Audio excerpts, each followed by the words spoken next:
উপস্থিত আজকে জাগ্রত জনতা সহ যারা আছেন সকলকে আমার সালাম। আসসালামু আলাইকুম ওয়া রাহমাতুল্লাহ।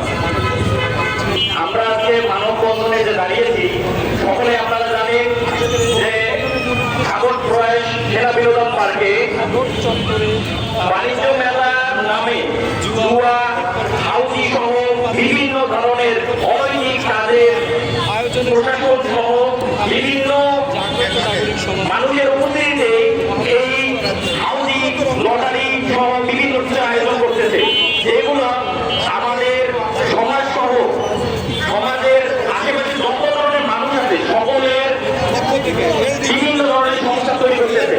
গতবার হাউজির ব্যবস্থা করার কারণে আমি স্থানীয় একজন বাসিন্দা হিসেবে দেখেছি যে বিভিন্ন খেটে খাওয়া মানুষরা তারা তাদের সয় সম্পদ শেষ করেছে।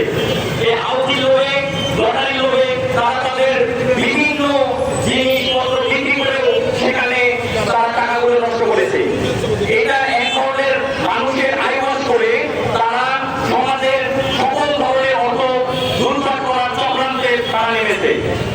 আমি স্থানীয় একজন বাসিন্দা হিসেবে, আমার বাসা কাগজের পাশেই, আমি একজন স্থানীয় বাসিন্দা হিসেবে প্রশাসন সহ সকলের কাছে অনুরোধ জানাবো, অনতিবিলম্বে আমাদের এই অনৈতিক কাজ সহ হাউজি, লটারি এ সকল বন্ধ করার জন্য আহ্বান জানাচ্ছি। সকলকে আমার সালাম জানিয়ে আমি আমার বক্তব্য শেষ করছি। আসসালামু আলাইকুম ওয়া রাহমাতুল্লাহ।